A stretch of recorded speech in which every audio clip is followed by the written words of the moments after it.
The title of our speech is Gun Violence in Schools. Our country has a true problem with the amount of gun violence in our schools. We see more youth being able to have access to guns than ever before. During this speech, we will talk about the length of time gun violence has been an issue. We will also discuss the where, when, and whys of it. Also, how our neighborhoods, state, and country are helping to rid our society of all the violence. When we look at the school shootings that occurred in the 80s till now, they have truly increased. In an article we found in a site called Daily Science, they stated that in the 80s, there were 12 mass shootings, and in the 90s, there were 36. As the years go on, there become more and more mass shootings. Now let's look at some of the more prominent school shootings since 2007. The first mass shooting I'd like to talk about is Virginia Tech, which happened on April 16, 2007. The shooter was an English major at the school.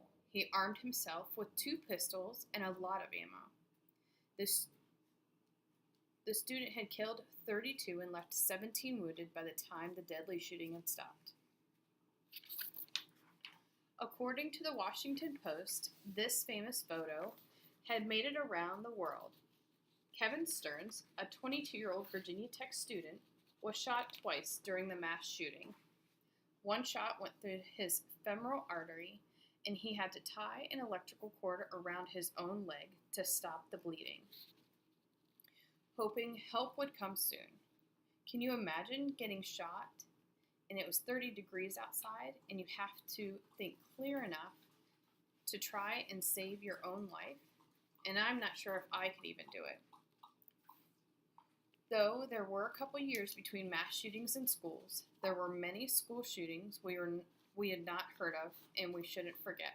The names of some of the schools were Louisiana Technical College, Northern Illinois University, University of Central Arkansas, Chardon High School, and Oikos University. The next mass shooting didn't happen until December 14, 2012. The one is very hard to clear from our minds. It was Sandy Hook Elementary. The shooter took his mother's rifle and went to the school where she volunteered. The school shooting left 28 dead and 2 injured. In this photo, we see a line of scared children being let out by local law enforcement. According to the Washington Post, the police were called at 9:35 a.m. Not soon after officers arrived and started searching the classrooms for the shooter. This shooting was the second deadliest shooting in history of the United States besides Virginia Tech. It is also hard to forget all the lives that were lost as we watch their pictures across our television screens. Those pictures of their family members as they found out if their loved ones were safe or not. At Umpqua Community College, there were 10 deaths and 9 wounded. In Marshall County High School shooting, there were 2 deaths and 18 wounded. I could go on and on, but the big point is that these shootings have become more frequent and more deadly. When will it stop? The most recent mass shooting was in Florida, where a former student rained bullets on Stoneman Douglas High School, where he killed 17 adults and students. This photograph from CNN shows parents waiting to find out if their child is safe. Will they be given the news that their child was harmed or killed during the shooting? This shooting took place not at the beginning of their day, but at the end. Right before their last bell rang, they heard gunshots. CNN stated that those who knew the shooter knew how much he liked guns. This person had an Instagram account where he flaunted his knives and guns. This right there should have been a warning. How many people had seen these photos? Could they have made law enforcement aware, but would they have believed them? These former students knew exactly how to get through the school. We all watch the news and hopefully think to ourselves, how can we help? What can we do in our own community to help stop gun violence? What is the first step we can take? In this chart, it shows from the 80s to 2012, the increase of mass shootings in our schools. It does decrease every couple years, but it goes right back up.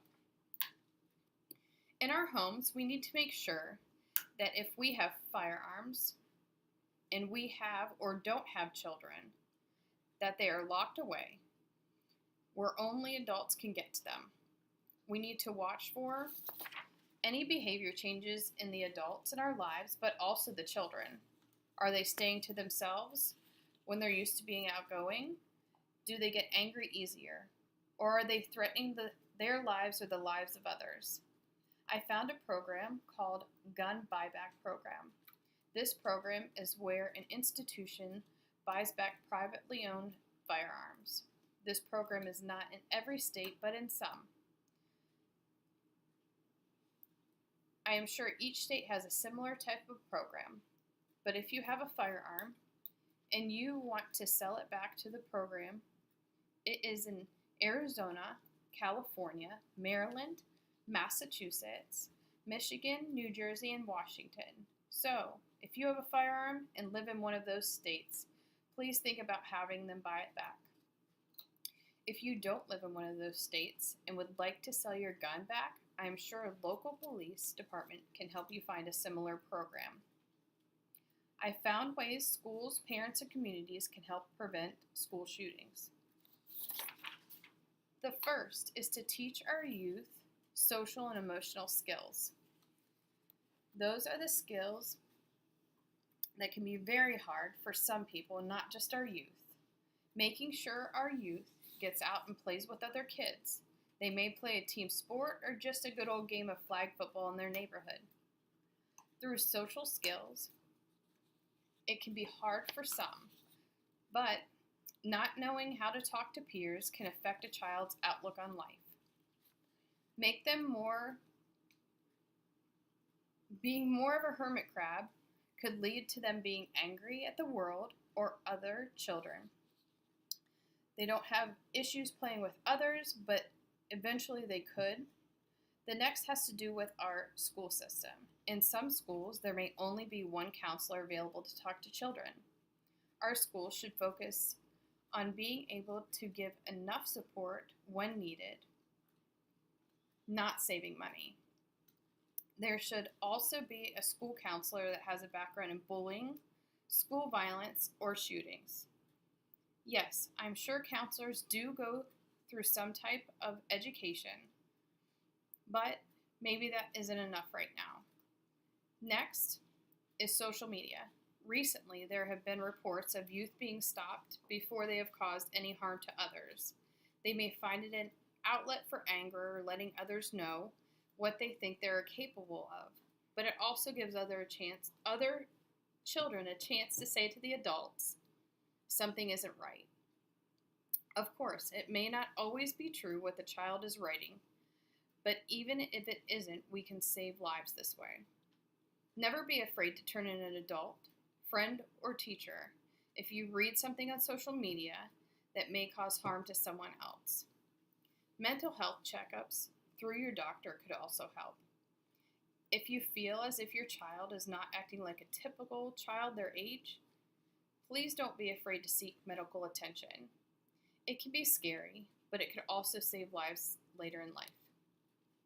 Doctors are here to help and get our children going down a safe path and one that can help them lead a healthy, nonviolent life. The best way to make our youth aware of what happens in our communities and world is to talk to them. Our youth are more like sponges. They will listen and retain all sorts of information. How many times have you been in public and your child shows something you thought they didn't see or hear? So please sit down and let them know about violence that has happened in your community. Now, it might not happen in their school, but they should know what to look for. Now, when to report something weird that they have seen, heard, or read.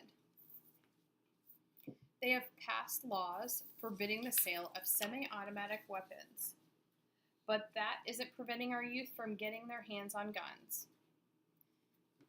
They proceed and increase in age they increase the age in order to be able to buy a gun. It was 18 and now it's 21. It will help our youth not be able to get a hold of guns if everyone who owned a gun would always make sure they were locked up, never share the combination with anyone, and possibly keep them out of sight of our youth. We could possibly have a better chance of keeping guns from our youth. I feel it is all about awareness. Make yourself, your family, and certainly your children aware of the danger of firearms. In conclusion, we need to remember those who have lost their lives and try to make the next generation's lives just as good as we remember ours. Make our youth aware and teach them right from wrong, but also what to do in these situations. Let's help make the future of our youth much brighter, and so they don't have to live in fear of going to school or even stepping outside. Thank you.